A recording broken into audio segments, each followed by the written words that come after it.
C'est face à la mer, sur le littoral landais, que s'est produit le déclic façon électrochoc. Comme un défi, Bénédicte et Jérémy se sont fixé un objectif, 0 déchet dans leur vie quotidienne, pour lutter contre toute cette pollution. On a voulu protéger cet écosystème. Moi, je suis surfeur, je vais à l'eau et j'aime avoir un océan qui soit propre. Aujourd'hui, l'océan est devenu la grande poubelle de notre planète. Ce sont 200 kilos de déchets qui arrivent chaque seconde dans l'océan. C'est intolérable. 0 déchet, une utopie, pas forcément. Donc ça, c'est Bob, notre bocal. C'est la poubelle de l'année. Voilà, donc là, ça fait déjà 6 mois qu'on a commencé. On devrait arriver à faire l'année. En tout cas, un demi-bocal pour 6 mois de déchets non recyclables, une prouesse pour un couple avec 2 enfants. On a acheté des vêtements, donc on a les petites portages d'étiquettes, vous savez. Le papier et le verre, recyclables, on remplit cette autre poubelle en 1 mois et chaque jour, tous les restes alimentaires sont compostés.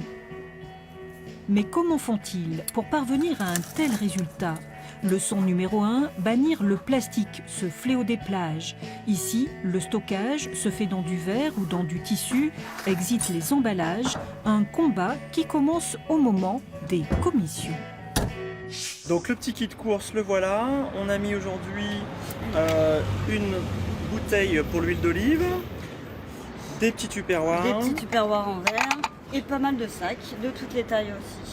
Très organisée, la famille choisit la production bio et locale, fréquente les commerces de vrac, comme ici à Hossegor, et achète le plus souvent possible d'occasion meubles, jouets ou vêtements. Après 2 ans d'expérience, la famille a supprimé 90% de ses déchets. Elle fabrique aussi ses produits d'entretien biodégradables à partir de trucs de grand-mère simples, comme celui-ci. Il suffit de faire macérer son vinaigre blanc avec des citrons, donc c'est nos restes de citron qu'on utilise pour faire des gâteaux. Et ensuite, je récupère le vinaigre que je mets dans mon petit spray avec de l'eau du robinet. Avec ça, on fait tout. On peut laver les toilettes, on peut laver la salle de bain, la cuisine, tout, le sol, du sol au plafond. La maison est désinfectée, nettoyée, propre et elle sent bon. Peu à peu, l'idée fait son chemin. Les 2 livres de la famille Presque Zéro Déchet ont atteint les 100 000 exemplaires et un 3e est en préparation pour livrer des recettes pratiques aux débutants.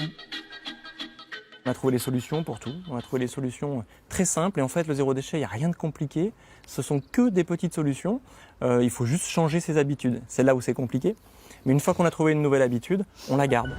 Un défi devenu mode de vie, prouvant qu'il est possible de devenir acteur d'une petite révolution à la maison.